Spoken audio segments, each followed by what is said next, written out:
You enter a dimly lit space where the scent of wet cedar permeates the air.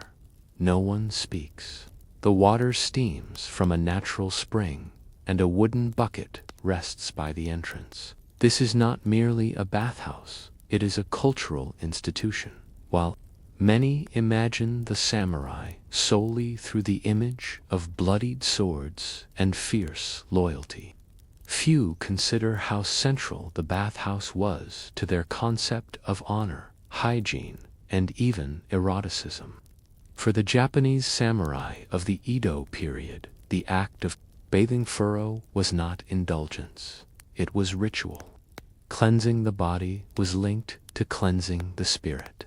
It was a mundane but sacred task, and it laid the foundation for interpersonal relationships, including those of a sensual or emotional nature. Bathhouses were common across Japan, serving both the elite and the commoner. Yet, for the samurai, the public bath was more than just a place to scrub. It was a space to prepare for death. The Tokugawa shogunate, ruling from 1603 to 1868, samurai occupied the top of this four-tiered structure, above peasants, artisans, and merchants. This elevated status extended to their bodily presentation. The samurai were expected to maintain a polished exterior, neatly groomed hair, clean garments, and a refined presence. The sento, or communal bath, was not segregated by class in the early periods. However, separate hours or special facilities often existed for samurai or high-ranking officials. In these spaces, samurai could interact, meditate, and observe one another in silence. It was revealing, yes, but not in the way modern Western sensibilities might assume. Being naked allowed samurai to study each other's bodies, scars, posture, and confidence. It was a wordless resume. Did one's body carry the weight of discipline or indulgence? Here, we must tread carefully. Erotic relationships between samurai were neither unheard of nor necessarily taboo. The Japanese concept of nanshoku, or male-male love, was documented and at times even romanticized in literature and artwork during the Edo period. Bathhouses, while public, were spaces where such bonds could be initiated or expressed. However, this was not the primary function of these spaces. Erotic behavior, when it occurred, followed its own codes of respect, seniority, and consent. Such bonds between older samurai and their younger apprentices, wakashu, were bound by honor, not impulse. It was not casual. It was formal, mentored, and at times spiritual still. For the average samurai, the bathhouse was not a den of pleasure. It was a crucible of refinement, hot water and silence, sincerity and sweat. The erotic dimension, when present, was wrapped in tradition and hierarchy. Samurai did not bring their swords into the bathhouse. This may seem like an obvious rule, but in a culture where the katana was considered the soul of a man, relinquishing it voluntarily was a deep act of vulnerability. To enter the bathhouse unarmed meant trusting the space. It also symbolized humility before water, nature, and the community.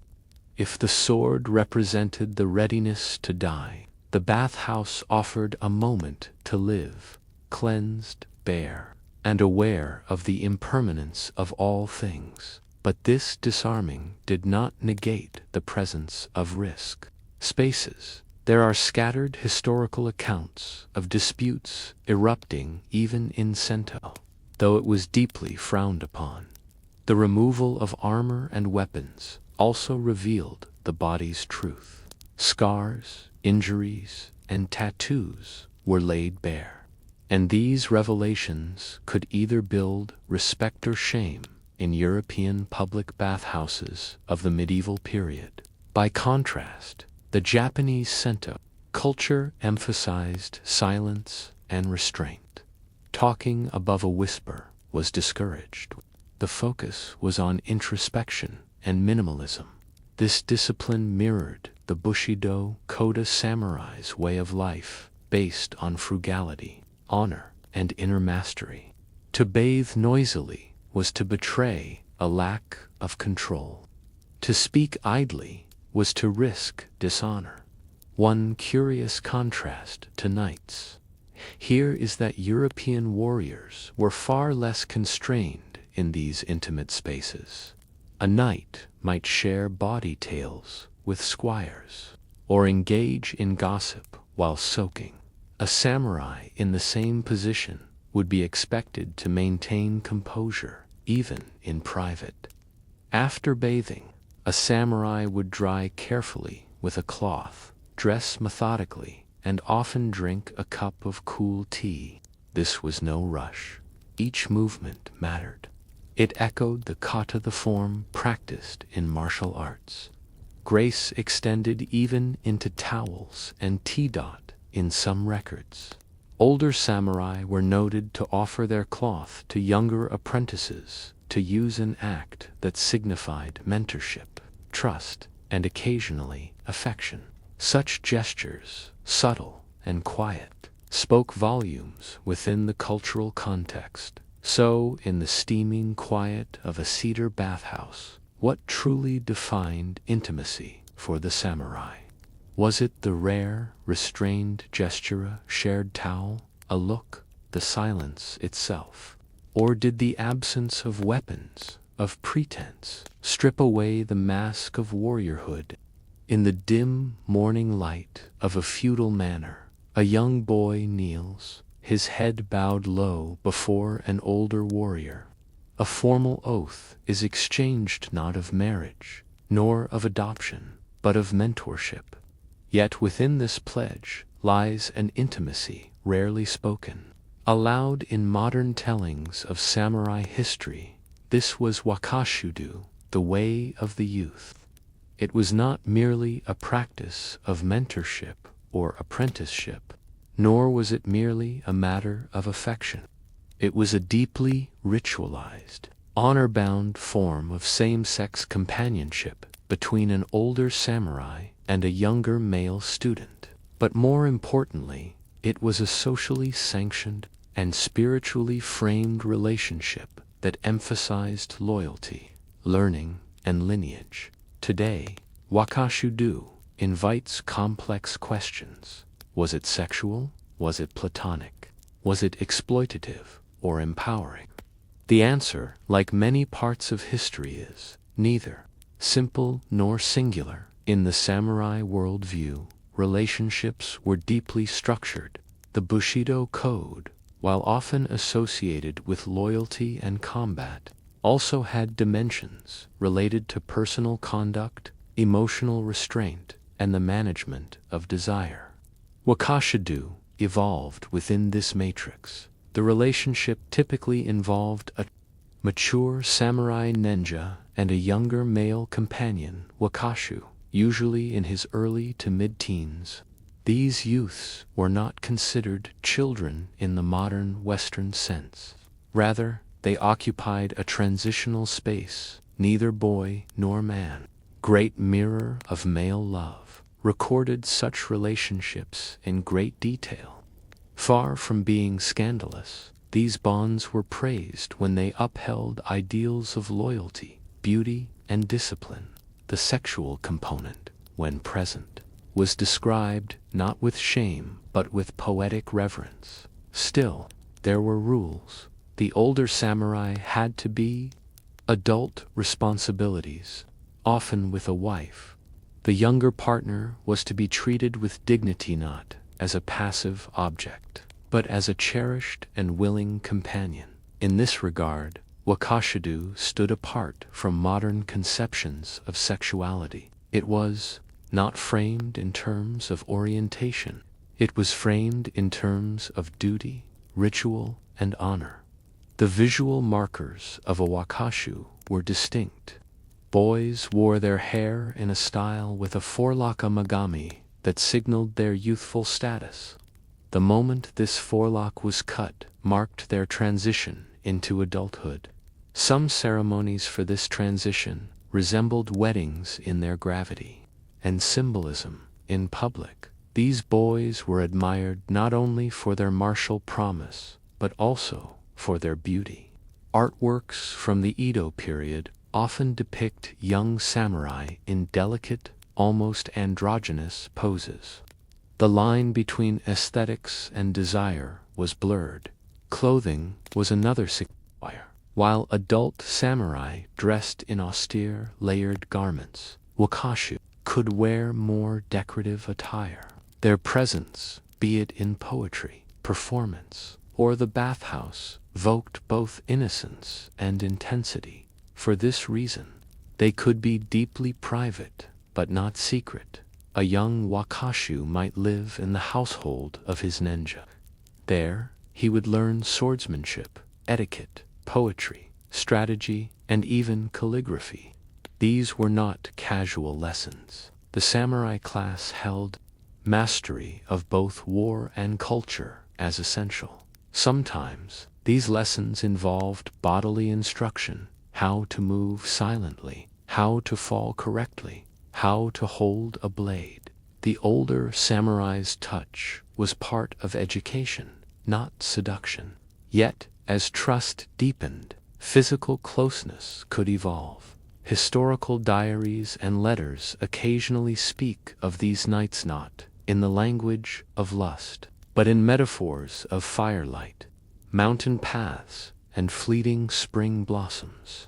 Desire was present, yes, but it was buried in layers of metaphor and ceremony.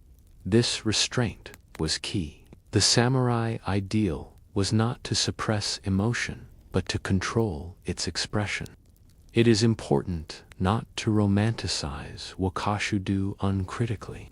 While many relationships may have been mutual, respectful, and even empowering, others may have involved imbalances of power, pressure, or expectation. The very fact that this form of mentorship could include intimacy meant that boundaries were blurred. Moreover, the status of the wakashu was temporary. Upon reaching adulthood, he was expected to marry a woman and bear sons. While some long-term partnerships did persist privately, society ultimately favored heteronormative family structures. In this way, wakashu-do was a permissible deviation, only within time-bound, age-bound limits. Those who violated these norms could face shame, gossip, or worse. Unlike in Europe where the Church's teachings condemned all forms of same-sex intimacy, Japan's religious institutions offered a more fluid, albeit unofficial, acceptance. Buddhist monks in particular are known to have practiced nanshoku, and their influence on samurai culture cannot be overstated. Temples sometimes served as spaces of retreat and exploration for young samurai. Monastic records from the Kamakura and Muromachi periods include references to spiritual and emotional attachments between monks and novice boys. These relationships, while controversial by modern standards, were at times even seen as avenues to develop compassion and focus. The samurai's own exposure to such environments, especially in their youth, shaped their later relationships. Wakashu-do was thus not just a social custom, it was part of a broader spiritual and cultural landscape. The passage into adulthood was marked by the Genpuku ceremonia coming-of-age rite that officially ended a wakashu's youthful status. Hair was cut, clothing changed, and relationships, if any existed, were ceremonially ended or transformed. Many such pairs maintained lifelong loyalty and affection. Others parted ways quietly. Interestingly, records show that even after this transition, some men continued relationships, albeit privately. The societal lens shifted. What was once ritualized and admired might now be judged as improper or excessive. Still, the influence of such formative relationships endured. A seasoned samurai might look back on his youth not with regret, but with wistful reverence. It is worth pausing here to compare. While Japanese samurai culture allowed for codified male-male companionship through wakashudo, medieval Europe left little room for such relationships among knights. The Church's teachings cast a long shadow. Even intimate male friendships had to be framed through spiritual or martial camaraderie, lest they be deemed sinful. When affection between men did surface in medieval European texts, it was often through allegory, poetry, or classical references to ancient Greece and Rome. Unlike the Japanese, who embraced and documented nanshoku in public art and literature, European chroniclers either ignored or condemned such dynamics. This stark difference is not merely cultural. It reflects two civilizations with radically different frameworks for understanding the body, emotion, and honor. If wakashudo offered a momentary space for tenderness in a warrior's life, what did he carry forward from those silent, moonlit years? Were these bonds truly forgotten as adulthood began, or did they shape a samurai's sense of loyalty, love, and loss long after the forelock had fallen? The ink on the parchment is still wet.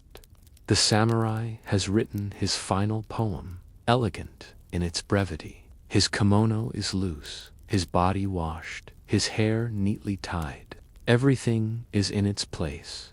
Moments from now, he will perform seppuku ritual suicide, an act of ultimate responsibility, disgrace, or political necessity. In some cases, the wakashu, or beloved companion, is present. In fewer, he may even be asked to serve as the kishakunin, the one to deliver the merciful beheading. And yet, in these final moments, a different kind of silence lingers. Not the silence of duty, but the silence of unspoken emotion. As we conclude this story, we explore the quiet entwinement of intimacy, honor, and death in the samurai world, where even desire was shaped by the cold geometry of the blade. Death was not the end of the samurai's journey. It was the test of everything that came before. The act of seppuku disembowelment by one's own hand was viewed not as a punishment, but as a final proof of integrity. In this climactic act, a samurai's body became a canvas of values, discipline, endurance, courage, and aesthetic form. But what role did intimacy play in this ritual? In some recorded cases, the person present at a samurai's death was not a fellow warrior or superior, but a former wakashu, or trusted companion. This presence was more than symbolic, to be seen by someone who had once shared your bath, your training, your thoughts, and possibly your body, that was to be witnessed in totality. Even the final wiping of the blade, or the folding of garments after death, was an act of care. A private, sacred expression of connection in a society that demanded emotional restraint. It is, in these moments, deliberate, painful, controlled, that the link between affection and honor is perhaps most clear. While much of this story has centered on male-male companionship in the samurai class, it's essential to reflect on the women who moved through these same spaces, often invisibly, but no less integrally. The samurai wife, often married for political or economic alliance, managed the household, educated children, and upheld her husband's legacy. But emotional intimacy was not always part of that contract. Marriages were usually arranged. Public displays of affection were rare. In many diaries, wives appear as dutiful presences rather than passionate partners. Love, if it existed, was quiet, practical, and deeply restrained. However, letters exchanged during times of war show glimpses of tenderness. Some samurai apologized for their distance. Others offered poems of longing, but more often than not, emotional needs were met elsewhere, among companions, concubines, or comrades. A wife might prepare her husband for battle, dressing him in armor, offering incense, and reciting protective prayers. But she would not be the one to witness his final breath. That intimacy was reserved for someone else. In contrast to the silent wife was the yujiro, the courtesan, operating within the yaikaku, or pleasure quarters. These women, and sometimes men, were trained not only in physical arts, but also music, poetry, tea ceremony, and conversation. The samurai's visits to these quarters were not merely indulgences.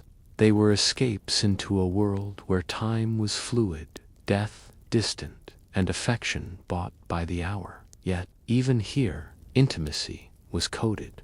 A samurai might spend years visiting the same yujiro, exchanging poetry and tokens, forging something that resembled love, but it was understood the Ukiyo-ta floating world was fleeting. Here, the vulnerability of the bathhouse met the illusion of the brothel. The warrior could be soft, but only in shadow. As the Edo period deepened, changes in law, morality, and Western influence began to erode the social space once given to male-male companionship.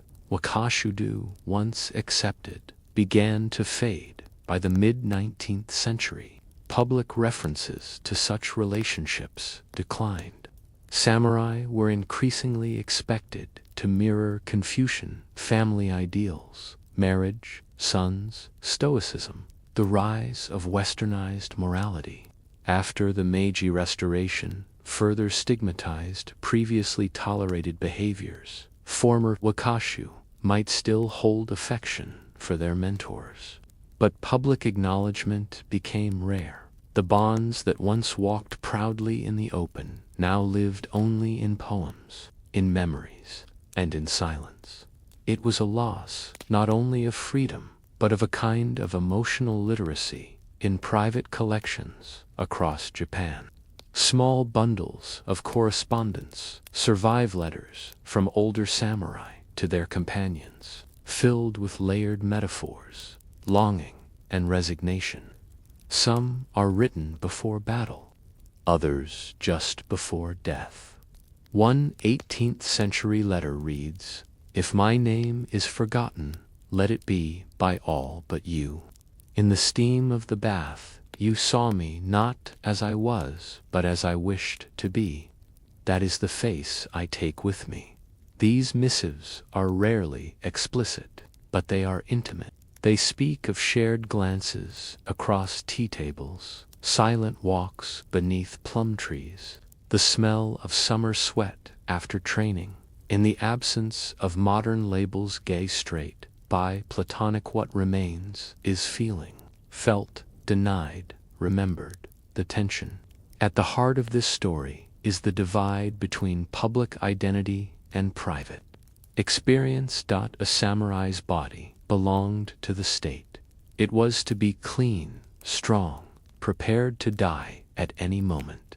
But that same body also bore private truths, desire, affection, regret. In the bathhouse, these truths might surface. In letters, they might be hinted at.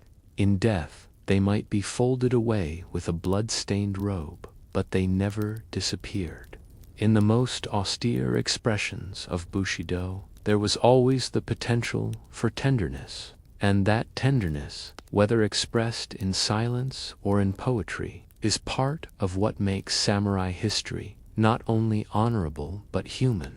Today, visitors to Japanese museums might see a samurai's armor. They might marvel at the folded steel of a katana, or study scrolls detailing battle formations. But few will see the letter hidden inside a chest, the woodblock print of a wakashu with eyes lowered, or the worn sandals of a lover walking away.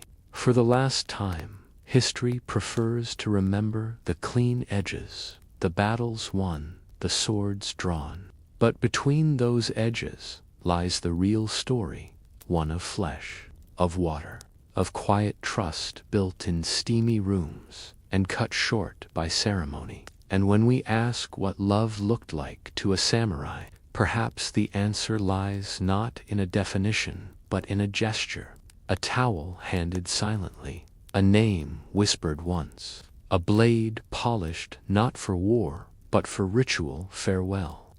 If intimacy, in all its forms, was inseparable from the samurai's discipline, then perhaps what we call boring history is in fact the deepest history of all, the kind that lives in glances, gestures, and the spaces between swords. The knight rides through the village, his armor shining, his horse kicking up dust. Peasants bow, children stare.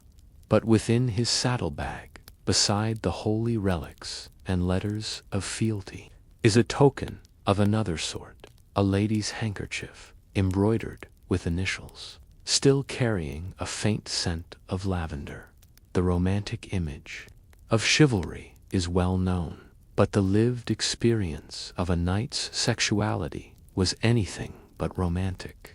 Torn between the demands of Christian morality and the primal realities of war, isolation, and social hierarchy, medieval knights bore a strange and often suffocating burden. In this section, we unravel the competing forces that shaped a knight's sexual life: chastity, conquest, courtship, and confessionant. Explore the ways in which erotic desire was disciplined, redirected, or hidden in plain sight.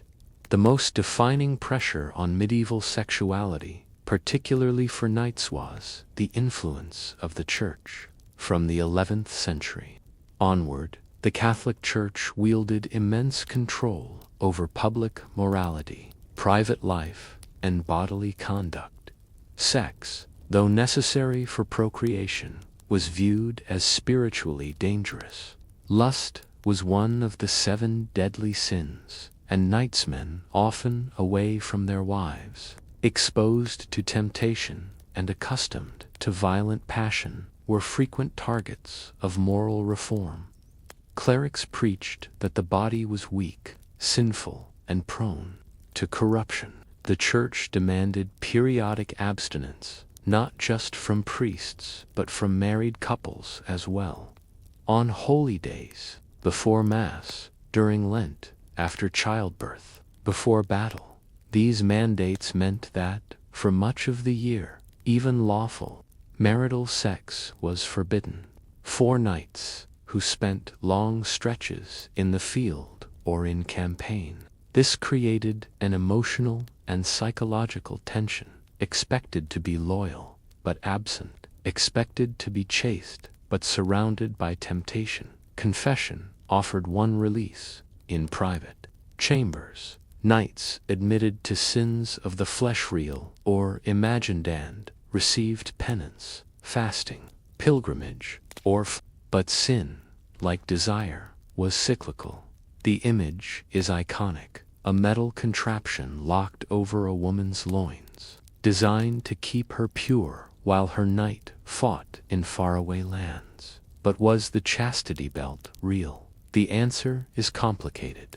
Most modern scholars agree that chastity belts, as they are commonly imagined still locked, widely used, are largely mythological. The few surviving examples are from the Renaissance or later, and many are satirical or symbolic rather than practical. However, the idea of guarding female sexuality was very real.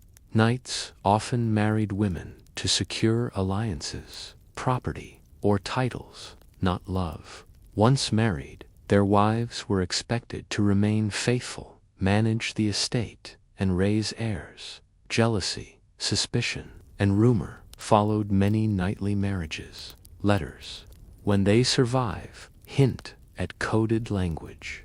"I hope you are true to the Lord's grace in my absence," may mean more than just religious faith in practice. Some knights left behind trusted male relatives, or even clerics, to oversee their wives. These guardians were meant to protect a woman's virtue, but they were also a way to manage control. So while the chastity belt may be exaggerated, the fear and surveillance it symbolized were very real. By the 12th century, a new literary tradition emerged across Europe, particularly in France, England, and the Germanic states. This was courtly love, a romantic ideal in which knights expressed noble, often unconsummated affection for high-born ladies, usually someone else's wife. The rules of courtly love were paradoxical. The love must be intense, but restrained. It must involve suffering, but not scandal. It must be secret, but worthy of song. Knights wrote poetry to distant queens, offered tokens to ladies at tournaments, and even fought duels to defend a woman's honor. But this love was, in theory, always chaste. Its power came from denial. These rituals served several purposes. Discipline, knights were trained to control themselves, even in love. Bonding, shared secrets, strengthened social ties between lords, ladies, and courts. Fantasy, for knights who lived brutal, lonely lives. These rituals offered a psychological escape, but the line between fiction and reality was thin. In some cases, these courtly affairs turned physical. Letters and court records occasionally refer to indiscretions, duels over jealousy, and whispered scandals. Still, most knights would never publicly acknowledge an affair. To do so was to risk not only reputation, but eternal damnation. When not at war, knights spent much of their time on their estates isolated.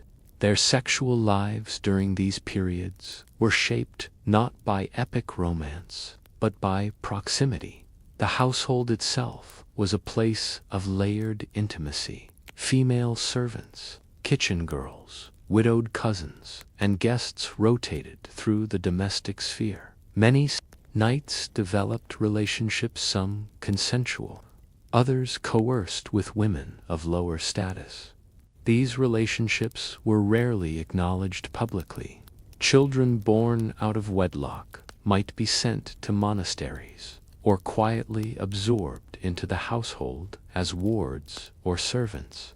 There are records, mostly from ecclesiastical courts, of knights being sued for seduction, broken betrothals, or even assault. But such cases were rare and often ended with quiet payments or forced marriages. The Church condemned these relationships, but enforcement was uneven. A knight with land and influence could avoid much scrutiny, yet internally, guilt may have lingered, fueling further confessions, penance, or internal conflict. In sharp contrast to the knight's body was the figure of the Virgin Mary. She represented an unreachable ideal, feminine, pure, spiritual. Some knights joined military monastic orders, like the Templars or Hospitallers, swearing vows of chastity, poverty, and obedience. These men were warrior monks, expected to abandon all carnal desire. Such vows did not erase temptation. Chronicles occasionally mention Templar knights who broke their oaths, sometimes leading to public disgrace or exile. But for those who held to the ideal, the Virgin Mary became not only a spiritual guide, but a symbol of erotic sublimation. knights dedicated victories to her. They prayed to her before battle. In some poems, they even confessed their love for her not as a woman, but as a divine presence who replaced flesh with faith. A knight's armor was not only protection in battle, it was also a symbol of restraint. The process of donning armor was complex. Multiple layers of linen, padding, mail, and plate.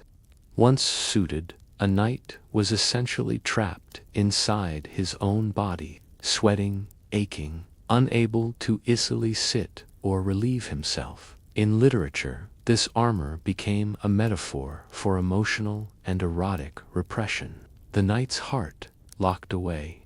His desire confined his body, both weapon and prison. Even when he removed it, the rules of society remained. A naked knight was still burdened by oaths, by honor, by fear of hellfire, in a world where even the whisper of desire could threaten one's soul. How did knights reconcile their need for intimacy with the demands of purity? Was their armor merely for war? Was it a cage built from sermons, guilt, and longing?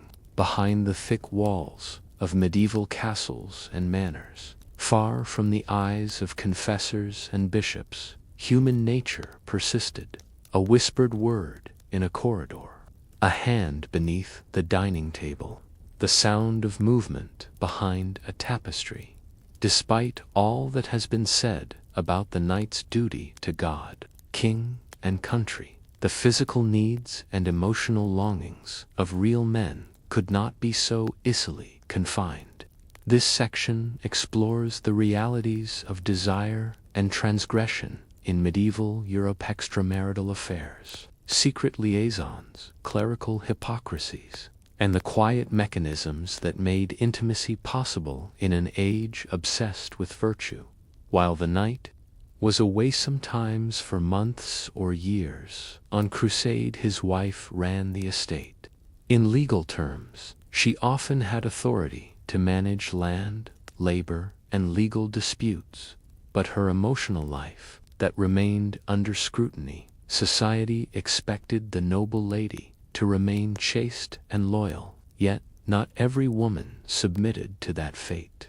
Court records and private letters reveal hints of clandestine relationships. A young squire assigned to protect the lady, who also became her companion in more private ways. A steward who lingered too long in the solar, visiting clergy or messengers, who became more than spiritual support. Such affairs were dangerous. If discovered, a lady could face public disgrace, imprisonment, or worse. But enforcement was inconsistent. If the husband was absent and her family powerful, the truth could often be quietly buried. Some noblewomen even used coded language in letters. Phrases like "the falcon has returned to its perch," or "I tend the garden in your absence," carried double meanings for those in the know. For knights, these whispers could be deeply unsettling, especially if they returned to rumors and changed dynamics in their own households. But often they had no recourse. Their absence was both a duty and a risk. Despite the church's heavy hand, the medieval world was full of clever ways to conceal desire. Tapestries, often hung for insulation and decoration, also served to partition off private alcoves in chambers and corridors. Behind these affairs occurred, sometimes brief, sometimes recurring, secret passageways. Common in larger castles, allowed discreet movement between rooms. They were used not just for security, but for privacy, facilitating night visits or secret births. Even the architecture of confession allowed for flexibility. Priests might offer absolution for sins they themselves had participated in, particularly in smaller, isolated villages where oversight was weak. Poetry and song became another outlet. Knights and troubadours composed verses filled with allegory. The rose, the falcon, the hunthies were all symbols of longing. A love poem passed in secret was both a risk and a thrill, but even the best hidden secrets could unravel. Servants gossiped, children talked, and sometimes confession itself became a weapon used by jilted lovers or jealous rivals to expose others' sins. Much of a knight's household was composed of lower status individuals, maids, cooks, washerwomen, grooms. These people were dependent on their lord's favor for wages, housing, and survival. This power imbalance led to countless unrecorded or unacknowledged acts of coercion, manipulation, or informal relationships. While some servants may have formed genuine attachments with knights or squires, many had no real choice in the matter. Their stories are largely invisible in the historical record, but their absence speaks volumes. Pregnancies outside of marriage were often met with silence or punishment. A child born to a serving girl might be taken to a convent, raised in secrecy, or even abandoned. Occasionally, knights acknowledged such children, offering them roles in the household or arranging small dowries. But just as often, the child was forgotten, the mother blamed. The knight's ability to shape his legacy, his story, and his family depended on who was allowed to speak. And in most cases, servants could not. In cases where a knight or nobleman fell too deeply for a woman outside his class or outside the bounds of propriety, the relationship could provoke scandal. To cover the impropriety, some women were accused of sorcery or witchcraft. The claim that a woman had bewitched a knight served to deflect blame from the man, reframe desire as victimization, justify harsh punishment for the woman. Legal records from the 14th and 15th centuries include charges like she used herbs to bind his affection, she caused him to forget his vows through potions, she kept hair and nail clippings to summon demons. In reality, these accusations often masked power struggles between classes, between spouses, between rivals, but they also reveal the fear medieval society had of unregulated female agencies when it disrupted the knightly order. It's easy to forget that many knights spent time in monastic settings, either during childhood education or later in life as penitents. These spaces, though meant for spiritual discipline, were also complex social environments. Monks and priests took vows of celibacy, but desire did not disappear. Scandals involving clergy and laypeople were common enough to be addressed repeatedly by papal edicts. Some monasteries became known for their moral laxity, with rumors of hidden children, secret liaisons, or relationships between monks, knights. Who entered these spaces brought with them a different kind of energy, restless, war-worn, and accustomed to power. Sometimes that power was abused. Other times it was absorbed into a spiritual framework, turning sexual energy into ritual fasting, self-flagellation, or obsessive devotion. Even so, private writings by night monks reveal a tension, the struggle to reconcile bodily desire with the demand for purity. One 13th century knight turn, Dabbit wrote, "My dreams betray me, still. I see not devils, but faces I once kissed. May the Virgin make me forget the heat of flesh." Desire was not a demon to be defeated, was a ghost, lingering even in prayer. The Crusades, long romanticized as holy wars, were also sites of intense human contradiction. Knights vowed to fight for Christendom, but often found themselves in unfamiliar lands, surrounded by new cultures, temptations, and opportunities. In Jerusalem, Antioch, Acre, and other cities, crusading knights encountered Eastern customs, brothels, and courtesans. Some converted to Islam or adopted local practices. Others took concubines, sometimes forcibly, sometimes consensually. The church turned a blind eye to much of this, especially when the campaigns were going poorly. So long as the knight performed his duties in battle, his personal failings could be excused. But letters from the era show that many knights were deeply conflicted. They wrote home with guilt, with longing, with confusion.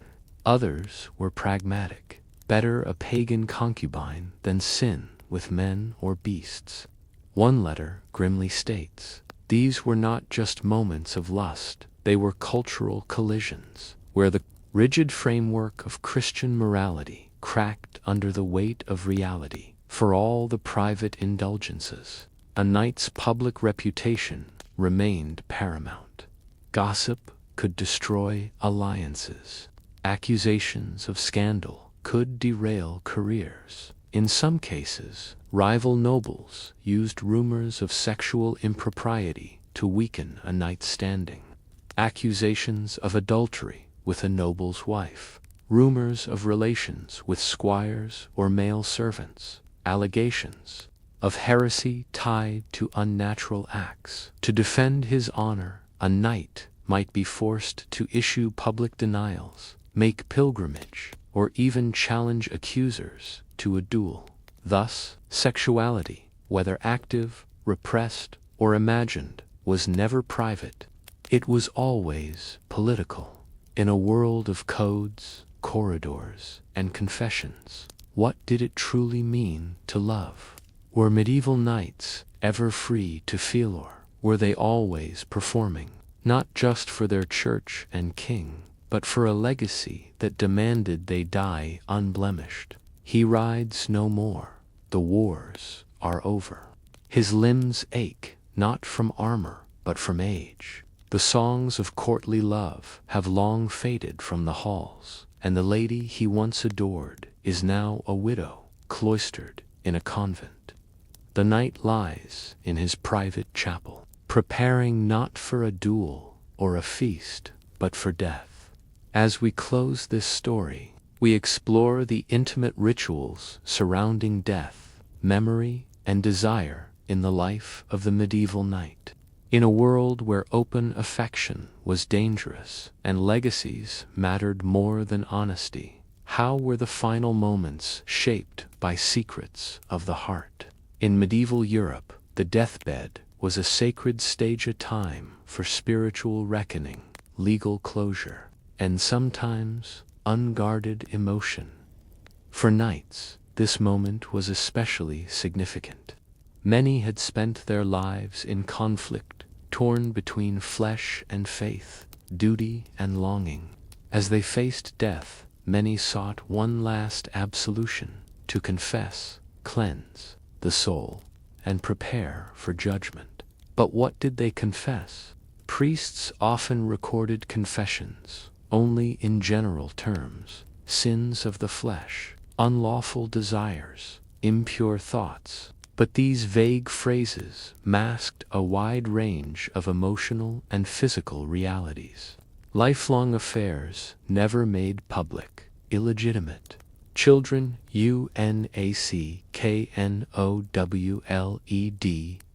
same-sex desires, buried under years of silence. Regrets over marriages made for land, not love. Some knights wept openly. Others whispered names, long hidden, of a maid. In these moments, truths long repressed found a momentary voice. A knight's confessor was not merely a priest. He was the final witness to a divided life, in the days or hours before death. Knights dictated their wills, documents that were part legal contract, part emotional testament. While most wills dealt with land, titles, and military equipment, some included unexpected gestures, a sum of coins left to a housemaid for her loyalty, a necklace returned to a woman named only by her initials, a request to be buried with a letter, a glove, or a lock of hair. These small details hint at hidden stories, affairs conducted under discretion, attachments never officially recognized. Occasionally, the will included instructions to provide for an illegitimate child, suggesting a conscience stirred by impending death. But even in death, appearances mattered. Public monuments, tomb effigies, and funeral rites emphasized piety, honor, and chivalry. The messy, truth's emotional betrayals, secret love, inner turmoil were left unspoken. The knight might die remembered as a model of Christian virtue, even as his heart had wandered from the script. Medieval knights were often buried in armor or in garments of spiritual purity, such as monks' robes. Tombs frequently showed the knight lying in repose, sword in hand, shield at his side, eyes closed in eternal peace. But some tombs held subtler messages. In rare cases, a second figure was carved beside the knight, not a wife, but an unnamed woman, or occasionally a fellow knight. Scholars still debate the meaning. Was this artistic license, a tribute to a known companion, or a coded remembrance? In one 14th-century tomb in France, a knight was buried with a small carved dove held in his left hand, a symbol of love. His right hand still gripped a dagger. Passion and violence, side by side. Others requested burial in private chapels or remote monasteries, far from family lands. These places offered seclusion and the possibility of being remembered without scrutiny. Knights, who were also poets, left behind more than property. They left behind verses. Troubadour songs, chivalric romances, and private manuscripts became vessels of unspoken emotions. These texts, while couched in metaphor, often spoke truths that could not be admitted in life. A knight might write, "She was not mine, yet all my days were hers," or "His gaze was my compass in a world of war." Because poetry was expected to be symbolic, knights could express longing and regret without exposing themselves to scandal. Some even requested these verses be read at their funerals, masked as devotion, but layered with deeper meanings. For many, words became the only safe place where love could be acknowledged. After a knight's death, those who had truly loved him were often excluded from public mourning. A widow might receive condolences. His liege might order a mass, but a former lover, a loyal servant, a discarded mistress, their grief remained unspoken. In some households, however, private shrines emerged, a chest left untouched, a favored garment carefully folded, a rosary hung above a bed. In one English manor, records mention a maid who lit a candle in a knight's name for over 30 years. She never married. Her name never appeared in his will. Yet, in that small flame, a different story flickered. Even after death, knights were subject to reputation management. Families rewrote histories, destroyed letters, edited chronicles. The church sometimes refused burial in sacred ground if sexual sins were exposed. Inquisitions could investigate not only heresy but immoral behavior, especially if linked to rival nobles or political enemies. For this reason, many knights worked hard to preempt scandal.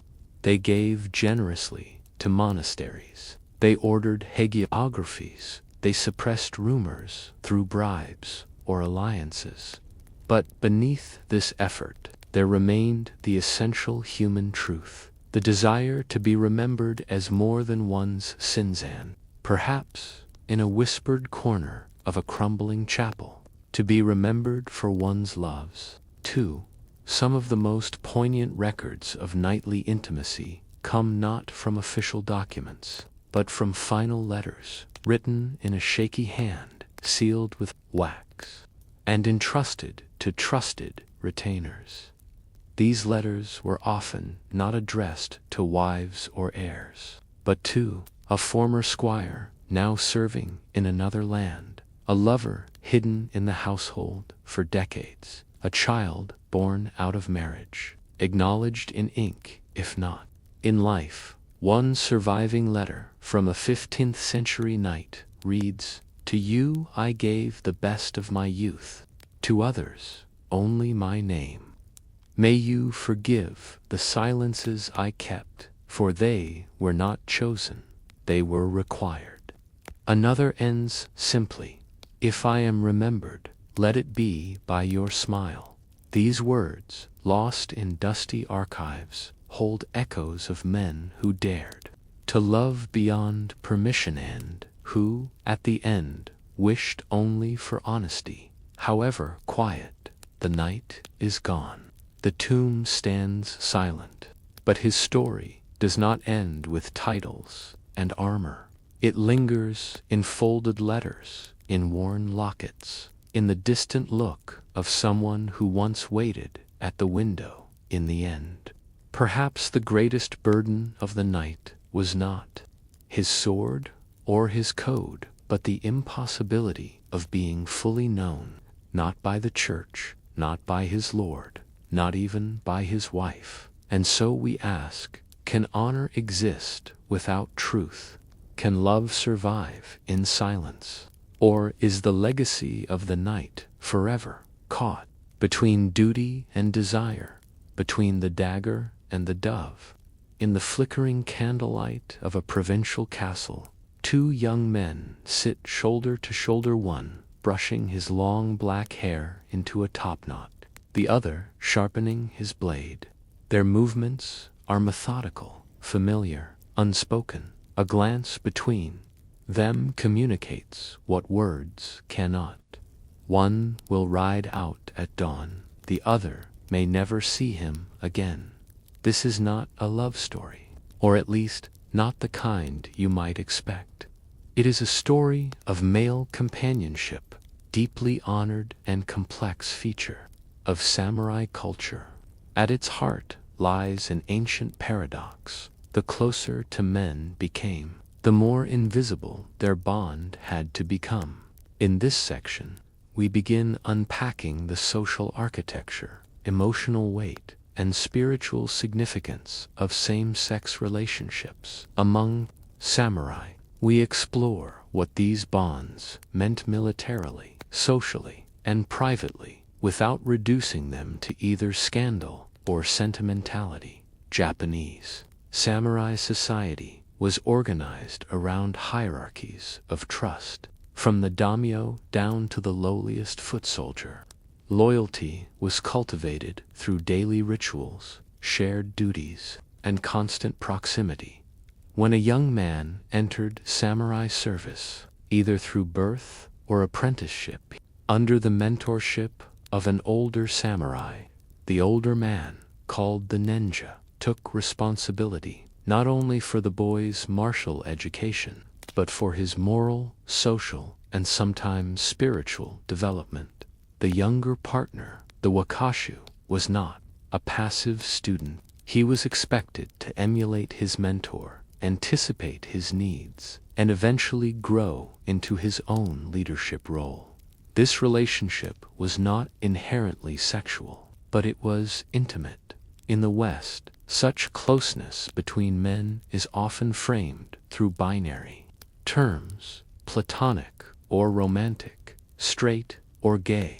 But in samurai culture, emotional closeness between men was normalized. It could include physical affection, like resting heads on shoulders, sharing bedding, or writing affectionate poetry, without necessarily being categorized as erotic. The key term was loyalty, and within loyalty, many shades of feeling were permitted so long as they did not compromise duty. To understand male companionship in samurai culture, one must understand nanshoku, ninsuk, literally, male colors. This was the term used to describe same-sex relationships, primarily between men, often with a younger wakashu and an older nenja. Unlike in Europe, nanshoku was not inherently criminal or condemned, influenced by Buddhist monastic practices where similar relationships were common. Nanshoku was treated as a part of life, neither elevated nor taboo, as long as it was carried out with honor and mutual respect. Samurai manuals and war chronicles from the Kamakura through Edo periods include references to such bonds. Far from being hidden, they were occasionally celebrated. Poetic exchanges between warriors before battle, vows of fidelity, akin to marriage, records of men choosing to die together rather than live apart. However, this tolerance came with rules. The relationship was expected to end when the younger partner came of age. It could not interfere with military discipline or marital obligations. It was to be conducted discreetly, with emotional restraint, even if there was private affection in this way. Nanshoku existed in a cultural compartment allowed, but not central. The Japanese aesthetic ideal placed significant value on youthfulness, symmetry, and grace, especially in the Edo period. This influenced not only fashion and art, but also perceptions of male companionship. Wakashu were not simply students. They were symbols of idealized masculinity in its transitional form, not yet burdened by family or power, not yet hardened by war, portraits, and woodblock prints. These youths are often depicted with soft features and tied forelocks, flowing robes with delicate embroidery. Introspective expressions. Older samurai who entered into relationships with wakashu were expected to do so not out of lust, but out of admiration for these qualities and appreciation of beauty, discipline, and transience. This does not mean all such relationships were innocent or unproblematic.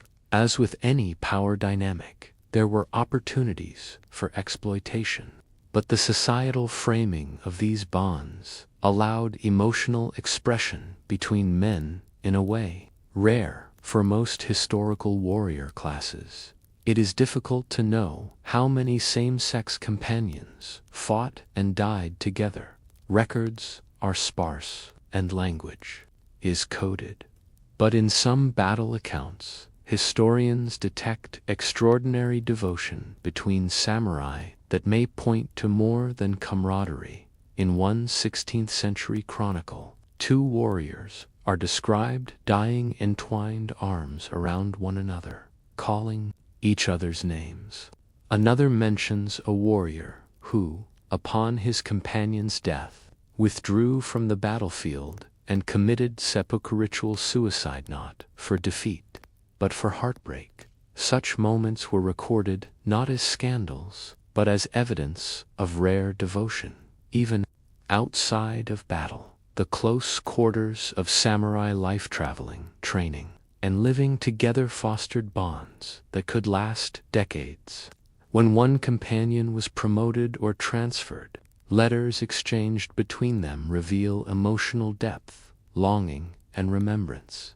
These bonds were not just sentimental, they influenced strategy, discipline, and morale, a unit bound by trust and mutual respect could function more cohesively in war. And for those who shared both swords and secrets, the stakes were personal as well as political. Japanese literature and drama often reflected the complexity of these male bonds. In kabuki and bunraku theater, plays like The Love Suicides of Umaida or The Chronicle of the Youth's Farewell portrayed nonshoku relationships with tragedy, tenderness, and depth. In Chikamatsu Manzaman's writings, samurai torn between loyalty to their lord and love for a companion often faced impossible choices. The plots mirrored real-world tensions: duty versus desire, hierarchy versus emotions, social order versus private. Truthhaven samurai themselves wrote poetry that flirted with ambiguity. One 17th-century warrior writes, "In his shadow I stood, warmed not by sun, but by gaze. His voice, a string drawn tight, broke with listening." These writings were circulated privately, shared among circles of trusted companions. They were not scandalous, but they were not shouted from rooftops either. Material culture also played a role in sustaining male companionship. Samurai often exchanged small items with their closest partners: blades with inscribed DEDICATIONS, hair tied with ribbon, painted fans with hidden poems. These were tokens of memory meant to survive after parting or death. In some cases, samurai were buried with these tokens: a short blade held in the folds of a robe, a sash beneath the armor. Such gestures were both private and permanent, invisible to the world, but eternal to the bearer. Were these bonds expressions of love, duty, mentorship, or all three? And when the blade was drawn, whose name did the samurai truly call not his lord's nor his father's, but that of a man who once stood beside him in the stillness of morning? It is the end of spring. Plum blossoms fall silently over a courtyard in Kyoto. A young samurai kneels before his senior, offering a small scroll tied with silk. There is no audience, no priest, no music, and yet this moment is ceremonial. A vow has been made. In the previous section, we explored the emotional and aesthetic underpinnings of male companionship in samurai culture. Now we turn to the formal and structural dimensions, the societal frameworks that gave these relationships meaning, boundaries, and, in some cases, moral ambiguity.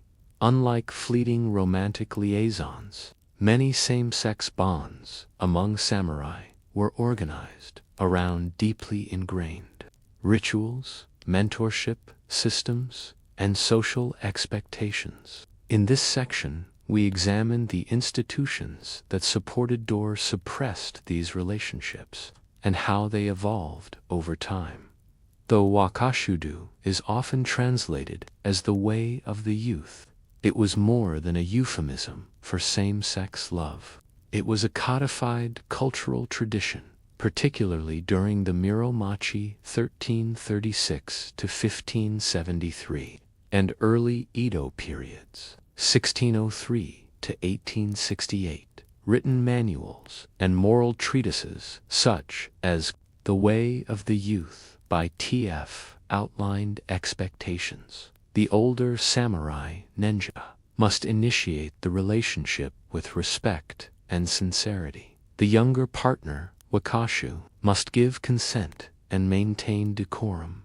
The relationship should be spiritually elevating, not purely physical. Fidelity was expected for both the duration and after, in some cases. These vows were written down or exchanged as poems or short letters, sealed with incense, and stored away like talismans. The Wakashudu bond mirrored marriage in some ways, though without legal recognition. It often ended ceremonially, as the youth came of age marked by the cutting of the forelock megami, a symbolic passage into adulthood. What's remarkable is that these practices were not underground or marginal. They were part of the elite culture, discussed by poets, monks, and military leaders. The boundary between mentorship, friendship, and romantic companionship was not sharply drawn. It was fluid, ceremonial, and dependent on context. Many samurai boys spent their early years in temple schools, where they received training in literature, calligraphy, ethics, and religion. These institutions, especially Zen and Tendai temples, played a crucial role in shaping not only a warrior's intellect, but also his emotional vocabulary. Buddhism in Japan, particularly Zen, did not carry the same prohibitions on same-sex relationships as Christianity did in Europe. Companionship between monks and novices, while not universally accepted, was often tolerated, especially if it maintained decorum.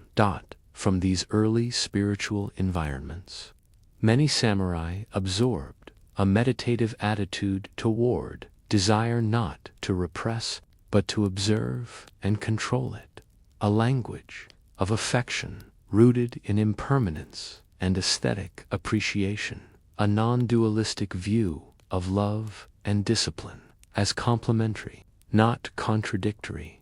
In fact, some of the most prominent chroniclers of Nanshoku were monks themselves, such as Ikik Sojin, who wrote irreverent, erotic poetry celebrating the physical and emotional union of men. Thus, when these boys entered military service or became retainers in a lord's castle, they brought with them a spiritualized concept of male affection, which could be expressed through ritual, silence, or private acts. Within the confines of a daimyo's castle, life for samurai retainers was both structured and isolating.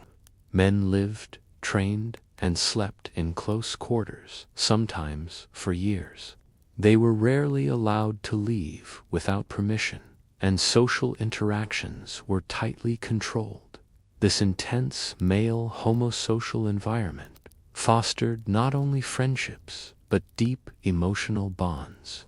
Formal companionships were sometimes encouraged by lords, especially if it promoted loyalty and morale.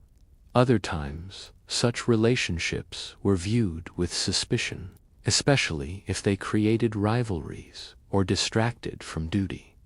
Samurai often operated under a daily regimen that included morning drills and martial practice, tea ceremonies and calligraphy, guard rotations and administrative duties, evenings of shared meals and poetry recitations. This rhythm created ample opportunities for quiet intimacy, shared glances over tea, walks under moonlight, late-night conversations about death, duty, or dreams.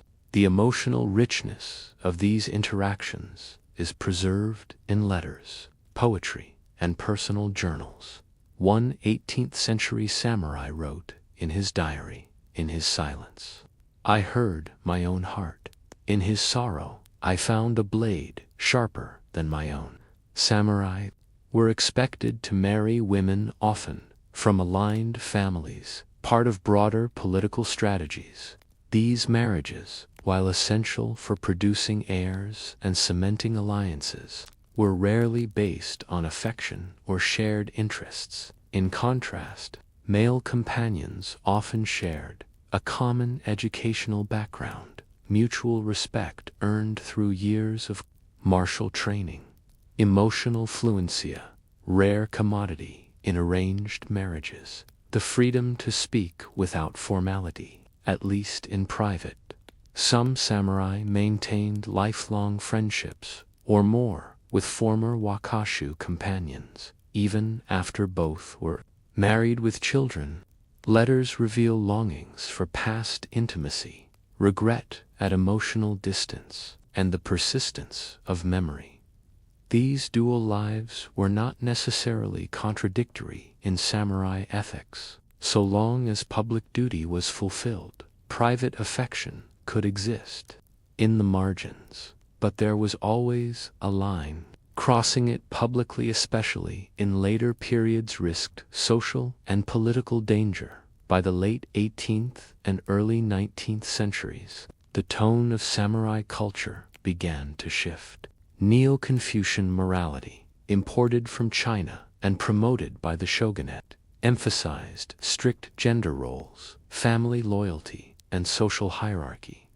Under this influence, same-sex companionships were increasingly viewed with suspicion. Wakashudo became associated with decadence and moral decline. Public references to nanshoku diminished, replaced by literary euphemism or silence. This cultural shift did not erase these relationships, but it pushed them into secrecy. Poetry became more symbolic. Public acknowledgement disappeared. Even diaries became more guarded simultaneously. The introduction of Western values during the late Edo and Meiji Restoration further criminalized and pathologized male-male intimacy. What had once been part of a warrior's rite of passage was reframed as unnatural, shameful, or foreign. In this way, the tradition of samurai companionship did not end with violence. It faded under the weight of changing moral economies. Despite this suppression, memories lingered in rural areas. Elders still told stories of brave warriors and their brothers in arms, hinting at unspoken closeness. In private family archives, letters, poems, and keepsakes remained tucked away, protected by descendants who sensed their value. In the 20th century, scholars began to recover these narratives, interpreting woodblock prints, war chronicles, and temple documents not as anomalies but as evidence of a once normalized spectrum of male intimacy. This retrieval was not just academic, it was an act of cultural restoration, the reweaving of threads once deemed inappropriate for polite history. If society reshaped the samurai's love into silence, what remains of their truth? Is memory enough? Can a poem, a letter, or a blade, passed from hand to hand, bear the weight of feelings that history was too afraid to speak aloud? A scroll is unrolled in a Kyoto archive. The ink is faded, the kanji delicate. The poem seems mundane at first, about a summer evening, a passing breeze, the color of a sash. But a closer reading reveals layered meaning, a farewell, a promise, and the shadow of someone unnamed. So much of the emotional life of the samurai, particularly their male companionships, has been written in metaphors, if not erased entirely. In this final section, we examine how these relationships faded from memory, how silence became the language of legacy, and how modern historians and artists are beginning to recover the full complexity of samurai love. This is not a story with a tidy ending, but like the brushstroke of a calligrapher or the clean edge of a folded blade, it leaves a mark, a trace of what once was sacred, ordinary, and quietly profound. Unlike the burning condemnations of homosexuality in medieval Europe, the erasure of same-sex companionship in Japan did not occur with loud proclamations or public trials. Instead, it happened slowly. New moral codes under Neo-Confucianism reframed virtue as heteronormative, hierarchical, and domestic. Marriage and fertility became the dominant themes of respectable family life.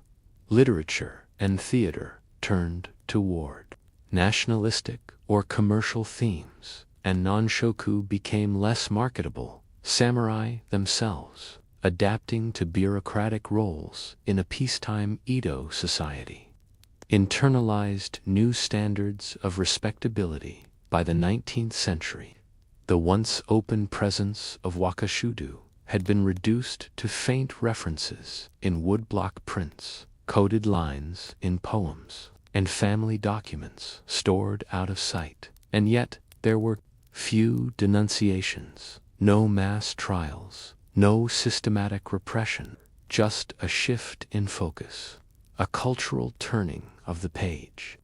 Art, however, continued to whisper in ukiyo-e prints, the floating world of Edo culture. Depictions of male-male love persisted longer than in official records. Some featured kabuki actors in romantic embraces. Others portrayed warrior pairs, sharing tender gestures before battle. These prints, sometimes humorous, sometimes erotic, were not always seen as political. They were part of a larger cultural commentary. Life is fleeting, love is transient, and beauty is found in the moment. Yet even these representations eventually became archival rarities, seen more as curiosities than cultural evidence. Theaters followed a similar pattern. While kabuki plays once explored emotional male relationships with depth, later productions began to shy away, often replacing subtle intimacy with comic exaggeration or complete omission. Thus, the samurai companion faded not with a bang, but under layers of metaphor, adaptation, and censorship, despite societal pressure.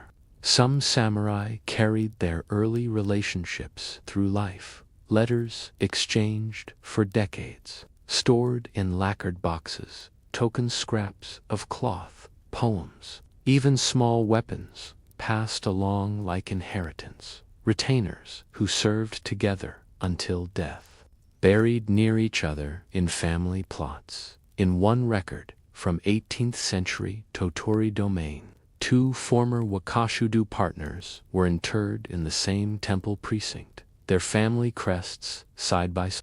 No mention of their bond is made in official records, but descendants preserved the memory through oral tradition elsewhere. Diaries kept by retired samurai reference old companions with language rarely used for family or political allies. Phrases like "the one who knew me before I wore armor" or "the shadow who never left." These echoes tell us what formal history chose not to, that some bonds survived the fall of fashion and policy, that affection proved stronger than forgetting. In the 20th and 21st centuries, scholars in Japan and abroad began to revisit the source material: poems, military chronicles, temple logs, legal codes with fresh eyes. Rather than dismissing male-male intimacy as marginal or deviant, they began to recognize it as a normalized, if regulated, part of samurai culture. Some key figures include Gregory Pflugfelder, whose work on cartographies of desire re-examined pre-modern Japanese sexualities; Gary Loop, who traced the social networks of monks and samurai engaged in Nasho Ku. Japanese historians who explored family records and temple archives to uncover unofficial histories.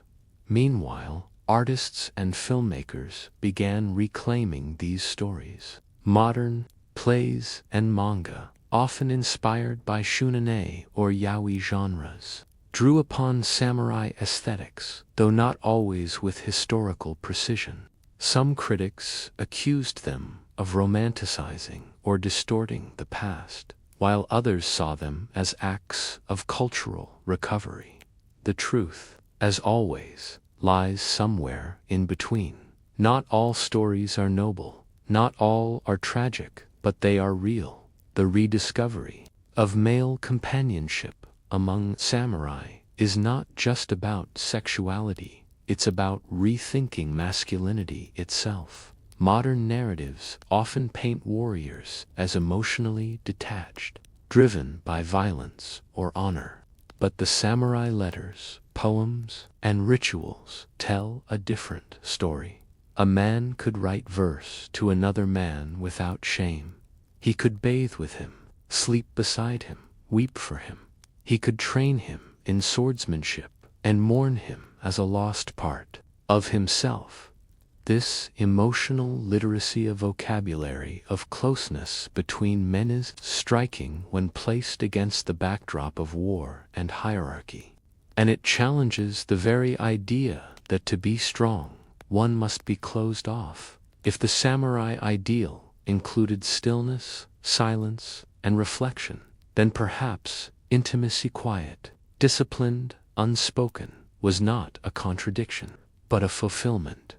Across Japan, graveyards hold stories that history books omit. Twin tombstones bearing different names but similar designs.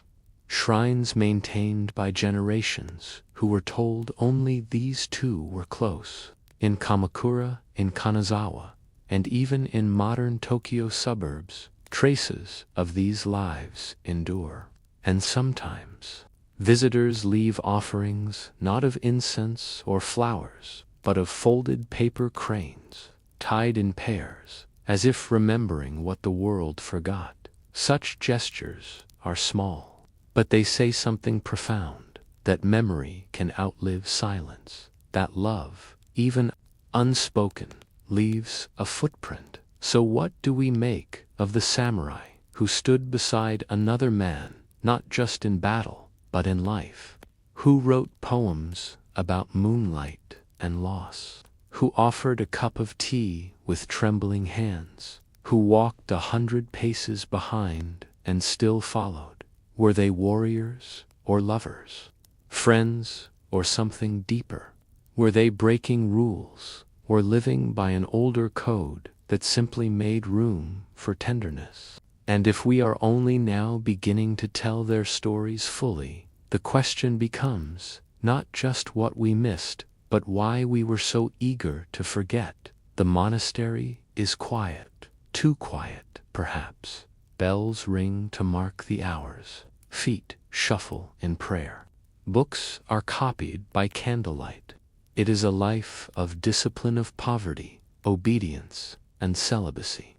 But beneath the chanting and silence lies something less sacred, the pressing weight of human desire. For all the emphasis on holiness, medieval, monastic life was not untouched by lust, longing, and intimate transgressions. In this first section, we peel back the polished veneer of piety to explore the realities of daily life within Europe's cloisters. These were spaces where spirituality was tested not only by temptation from the outside world, but by the inner turmoil of men living in close quarters, isolated from women and from the broader society. Was it a life of purity, or one of repression and quiet rebellion? Monasteries were intended to be fortresses of faith, removed from worldly distractions. Men entered for many reasons: spiritual devotion, family tradition, or political convenience, economic necessities for younger sons with no inheritance. Monks took vows of poverty, chastity, and obedience modeled after the rule of Saint Benedict, written in the 6th century. This rule became the gold standard for Western monasticism, emphasizing labor, prayer, and humility. Chastity was more than a rule, it was a symbol of spiritual elevation. The renunciation of flesh was believed to bring one closer to God, but enforcing that ideal proved far more difficult than reciting it. A monk's day was strictly regulated. At many Benedictine monasteries, the day began at 2 or 3 a.m. with matins, followed by 6 or 7 other prayer services, known as the Divine Office, spaced throughout the day and night between prayers. Monks worked the fields, transcribed manuscripts, maintained the grounds, cooked, cleaned, and studied. They were forbidden to speak. Freeless silence was the norm. Meals were taken without conversation. Physical contact was minimal. Even eye contact in some monasteries was discouraged. But the very act of repression, of suppressing every natural instinct, bodily hunger, emotional need, sexual longing only, served to intensify them. One abbot from 12th century France wrote, "When my eyes close in prayer, it is not angels that visit me, but the warmth of thighs I have long forgotten." The mind, unlike the body, could not be chained. Medieval monks frequently recorded their dreams and temptations in journals, confession logs, or letters to superiors. Themes of desire often emerged. Dreams of women from their past, lust for fellow monks or visiting novices, erotic visions during moments of intense fasting or illness, rather than viewing these thoughts as proof of sinfulness. Some monks understood them as trials of faith. The more vivid the temptation, the greater the chance to prove one's devotion. But others feared the persistence of these thoughts. They wrote of being tortured by internal voices, plagued by visions, and weeping over impure feelings they could not expel. The medieval mind did not separate sexuality from morality. To think was to act. A dream of pleasure was as damning as the act itself, if not more so. The confessional became the primary outlet for monks overwhelmed by desire. In theory, regular confession allowed for a clean conscience, re-entry into spiritual grace, fraternal correction and advice. But in practice, confession also revealed the widespread reality of forbidden acts. Abbey records across Europe, particularly in France, England, and Italy, include punishments for masturbation, sexual contact between monks, encounters with visitors or local villagers, voyeurism in shared dormitories or bathhouses. Penances varied based on severity and repetition: fasting for weeks, whipping, self-flagellation, or administered by an abbot, isolation. In rare cases, expulsion or transfer to a distant monastery. Monks were expected to confess these sins not only to God, but to their abbot or confessor men, who might themselves have faced similar urges. This created a paradox, a system that punished desire, policed it, and yet constantly heard about it. Daily life within the cloister was entirely male-centered. Relationships between monks, mentors, and novices were often emotionally intense, deeply affectionate, and occasionally physical. It is important to distinguish bonds, friendships, mentorship, spiritual brotherhood, homoerotic encounters, sexual or romantic acts that broke vows. The line between the two could be blurry. Monks slept in shared dormitories with minimal privacy, bathed, engaged in rituals involving physical touch, such as the kiss of peace. Some chroniclers speak of these practices developing into particular friendships, a term used to describe relationships that showed favoritism, secrecy, or emotional exclusivity. While some orders discouraged these bonds, others tolerated them so long as they remained chaste. But when they didn't, they became scandals to be contained. Monasteries employed lay brothersmen who assisted with physical labor and lived adjacent to but not within the monastic order.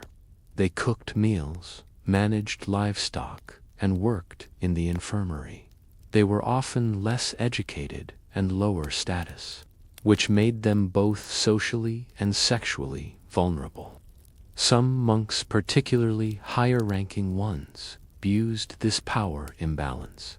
Cases of coercion, exploitation, and even long-term secret affairs are scattered throughout monastic records. Though, often in vague or veiled terms, he lingered too long with the cook in the wine cellar. The porter was found in the novices' quarters after Copland. Brother L was discovered with Brother P beneath the linen cart. While some of these relationships may have been consensual, others clearly involved manipulation or fear. A reminder that even within sacred walls, power dynamics shaped access, consent, and silence. Monks didn't just live with desire, they wrote about it, often with painful clarity, in the Speculum Virginum, Mirror of Virgins. Monks described the torment of impure thoughts and urged others to meditate on Christ's wounds to resist temptation. Other texts, like the Liber Marianus Book of Gomorrah, written by Peter Damian in the 11th century, were much harsher, condemning all forms of male-male sexual behavior as demonic. Damian even argued that unrepentant monks would pollute the entire monastery and must be removed. Yet, paradoxically, some of the most sensual writing of the Middle Ages came from monks. Bernard of Clairvaux described union with Christ in physical, even erotic terms. The Song of Songs was interpreted allegorically, but its language of lips, breasts, and longing remained deeply embodied. This reveals a culture torn between repression and romanticism, between punishment and poetry, within walls built to protect purity. What happened when desire became the monk's constant companion, unfighted, unspoken, yet utterly inescapable? Were these men saints, resisting temptation, or prisoners of a system that asked them to deny the most human parts of themselves? The wind howls through the cloister's cloistered halls. A pane of stained glass is shattered in the chapter house. Was it an accident, or was something or someone thrown through it? The abbot says nothing. The brothers murmur during morning prayers. Outside, a village woman refuses to make deliveries. Inside, a novice weeps into his straw mattress. Not all sins stay secret. This section explores the cracks in the stone facade of monastic discipline, where Section 1 laid the foundation of inner struggle. Section 2 delves into external consequences, real scandals, documented transgressions, and the subtle ways monks bent or broke their vows. We look beyond temptation to see what happened when desire collided with power, reputation, and law. How did monasteries manage scandal? Who was punished and who protected? And what tools of survival did monks develop in a world that demanded the impossible? While many sins remained private, some erupted into the open, triggering disciplinary hearings, papal interventions, or even criminal trials. Examples include 1210 England. A Benedictine monk from York Minster is found guilty of keeping a secret household with a male servant. He is stripped of his robes and forced into permanent exile. 1353. Italy, a Franciscan friar is accused of frequent contact with the youth of the convent and expelled. No trial record remains, but letters suggest the scandal nearly closed the monastery. 1487. France, a Cistercian abbot is exposed for having fathered 2 children with a village girl, while also conducting excessive spiritual friendships. With several novices, he is defrocked, but dies a wealthy man, with most of his power and property intact. In nearly every case, higher-ranking clergy fared better than younger or lower-status monks. When scandal threatened a wealthy or influential monastery, efforts were made to silence accusers, move the offending brother to another region, replace public scandal with quiet penance. But when it came to novices, lay brothers, or outsiders, punishments could be brutal. In many monastic communities, especially among Cistercians and Cluniacs, the concept of amicitia, or spiritual friendship, was both encouraged and feared in its purest form. This was a bond of emotional support, mentorship, and shared devotion between 2 monks.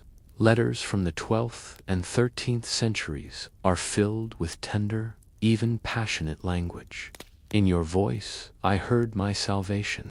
Without your presence, my soul withers like an untended vine.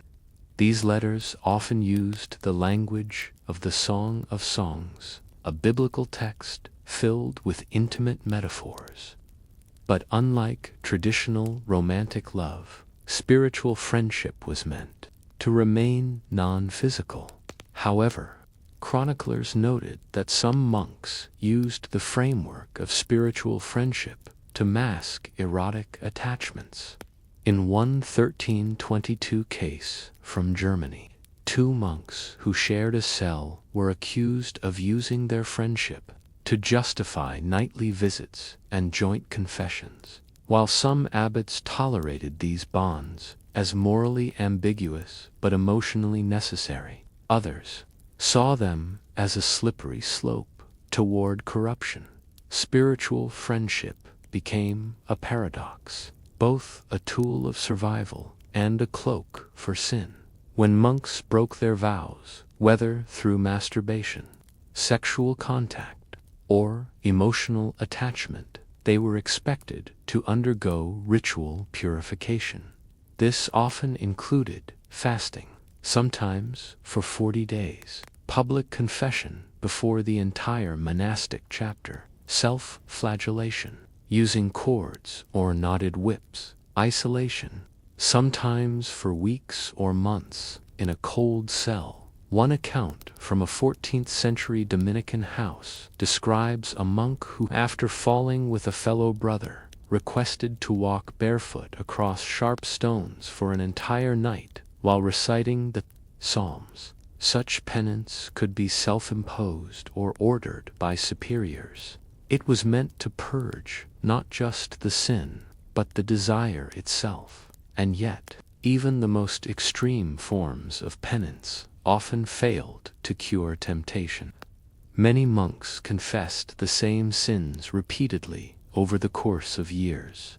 This created a cycle of desire gives sin, gives guilt, gives penance, gives desire, and so on. The inability to fully suppress these urges haunted many, leading some to despair, others to rebellion, and a few to secret defiance.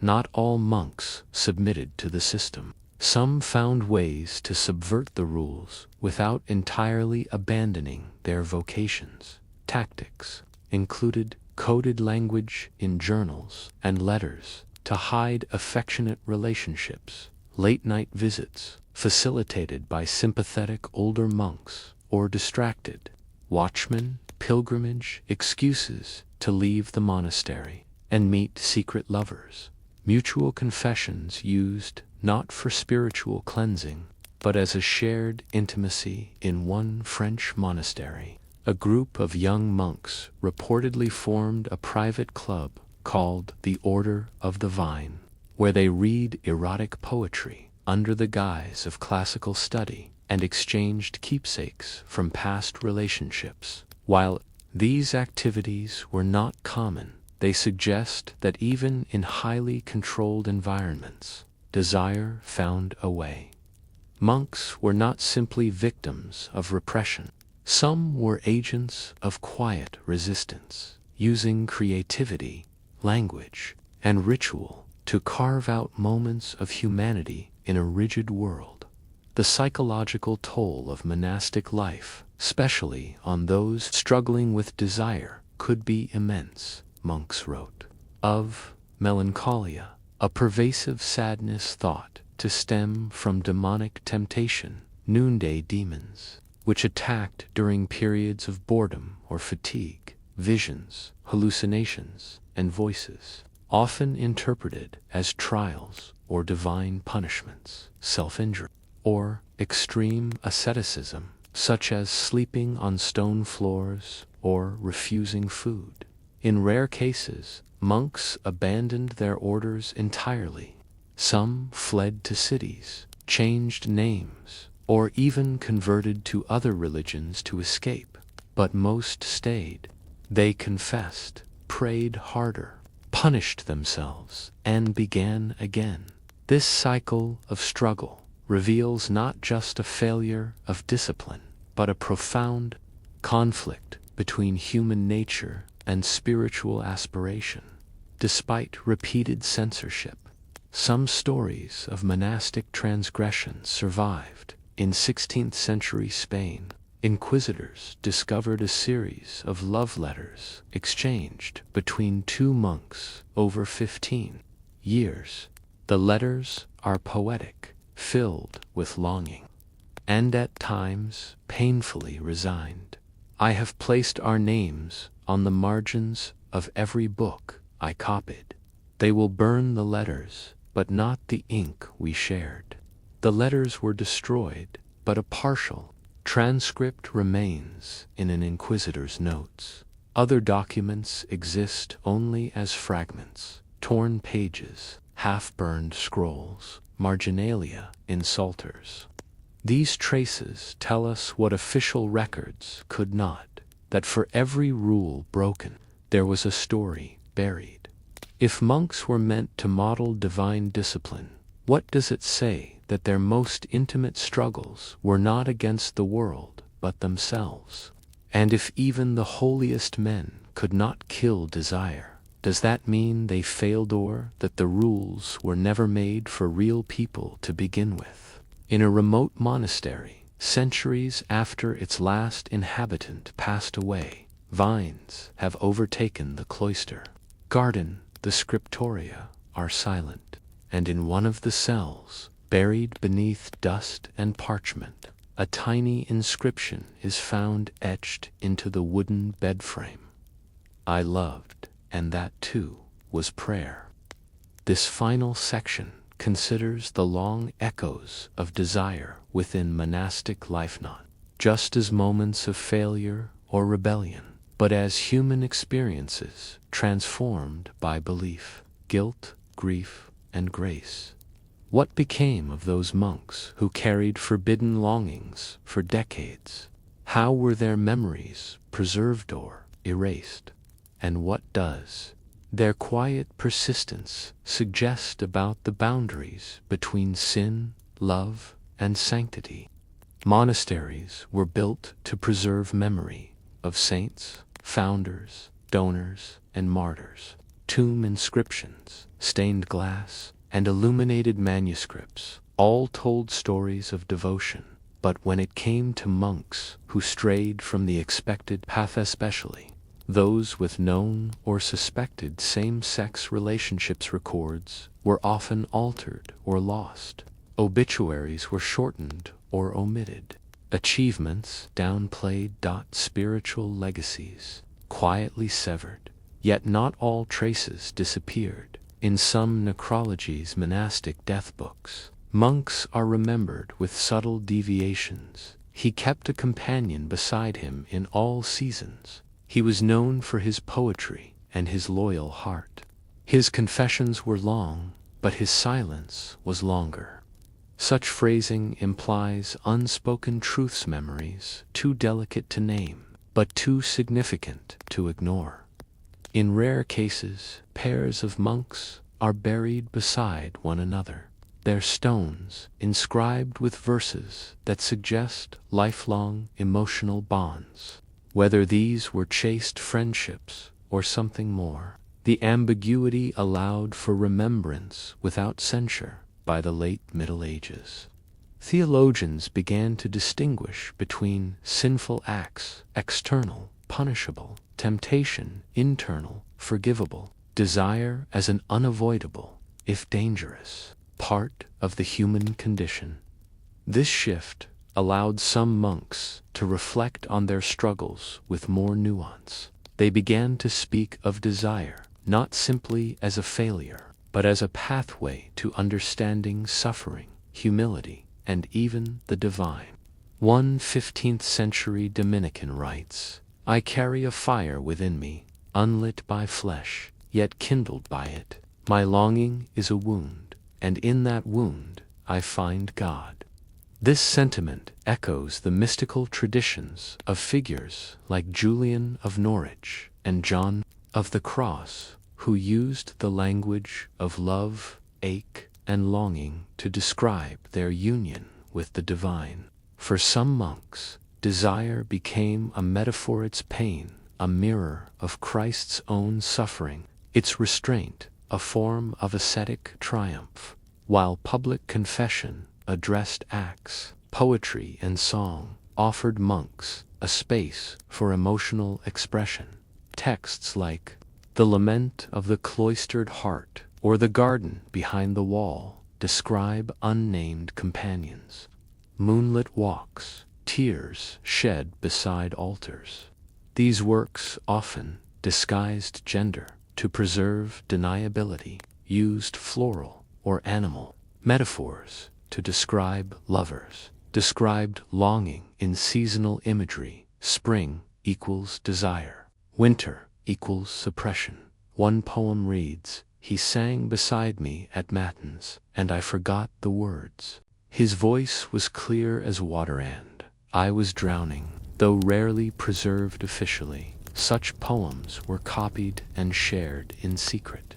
They offered solace to those who could not speak their feelings aloud, and preserved a record of human vulnerability within a system built on denial.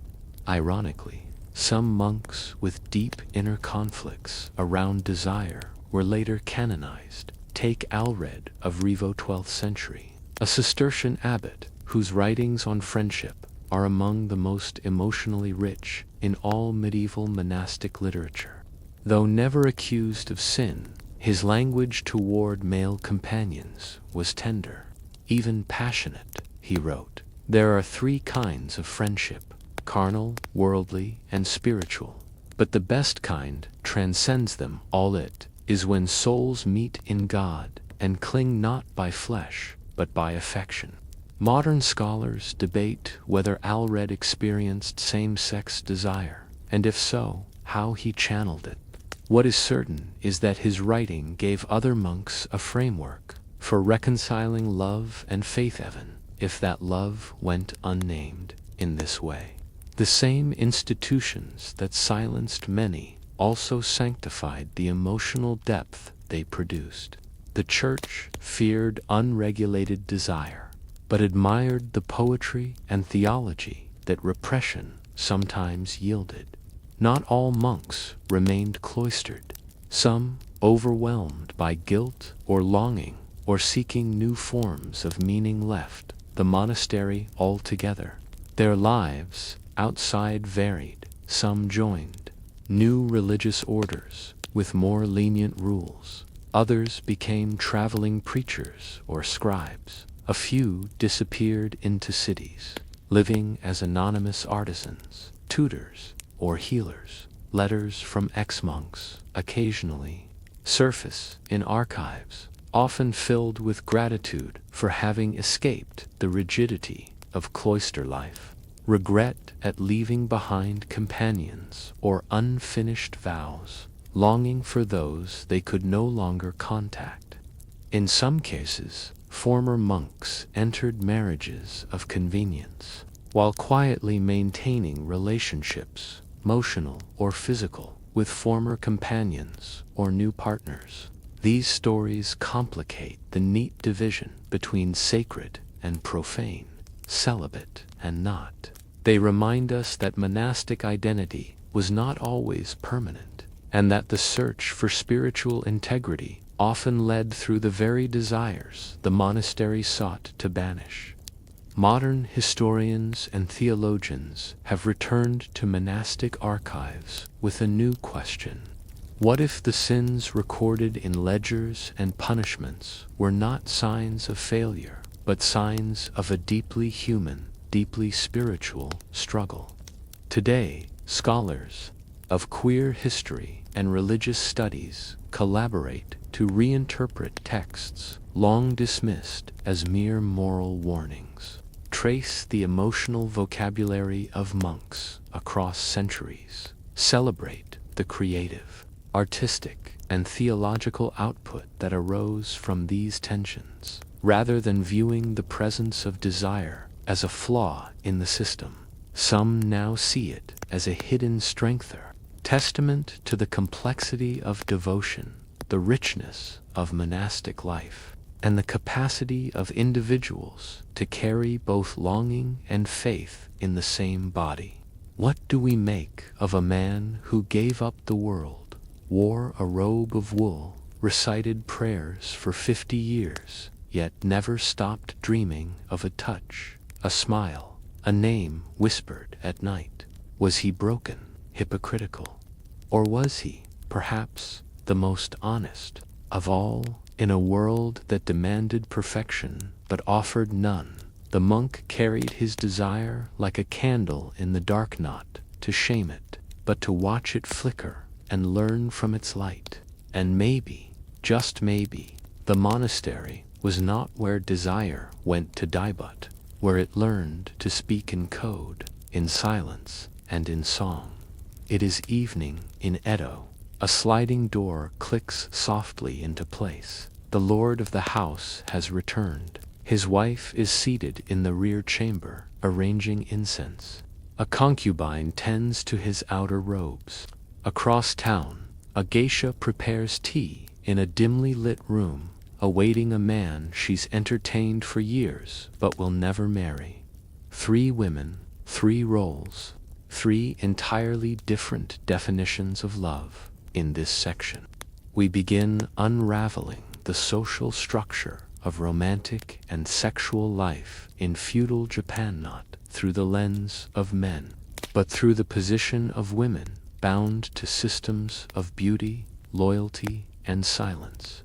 The samurai household was not a simple unit, but a layered web of obligation, strategy, and carefully choreographed emotion. Through the lives of the geisha, the concubine, and the wife, we glimpse how love, if it ever existed, was governed by rules as strict as swordsmanship and as nuanced as a tea ceremony. In the idealized samurai household, the wife was a figure of stillness, discipline, and internal strength. Rarely romanticized, she was instead institutionalized, married not to a man, but to his legacy. Samurai marriages were not love matches. They were alliances, arranged by parents or clan leaders, intended to secure loyalty between families, focused on property, political influence, or social standing. The wife, known as the Shitsu, Jungshud, or main wife, held official status. She was expected to oversee household finances and servants, bear legitimate heirs, uphold her husband's honor through discretion and order. While she might share a bed with her husband, affection was not assumed. Many wives and husbands led parallel lives, interacting formally, especially in wealthier or more powerful samurai households. Affection, when it developed, came slowly and quietly, through shared rituals, children, or letters exchanged during campaigns. But it was not the expectation. Emotion was not forbidden, it was simply unnecessary. for matters of companionship, intimacy, or even affection. The samurai turned to his concubines, known as mekek. Concubines were typically lower in status than the wife, chosen for beauty, talent, or fertility, given private rooms or quarters. Though never the authority of the Shishitsu concubinage was legal, accepted, and common, especially among higher-ranking samurai. It was not scandalous, provided it did not threaten the wife's position or the household's integrity. Some concubines bore children, and in certain cases, these children were adopted by the wife to ensure legitimacy and inheritance. This required careful choreography and cooperation within the house. But a concubine's life was precarious. She had no legal guarantee of status. Her position depended on the samurai's continued favor, the absence of political threats from other women, her ability to remain discreet, agreeable, and emotionally intelligent. Still, concubines sometimes formed deeper bonds with samurai than the official wives. They could be confidants, lovers, or even advisors behind the scenes. Some were women of education, calligraphy, and music, bringing not just sensuality but companionship. But they were also replaceable, and always they stood in the shadow of silence,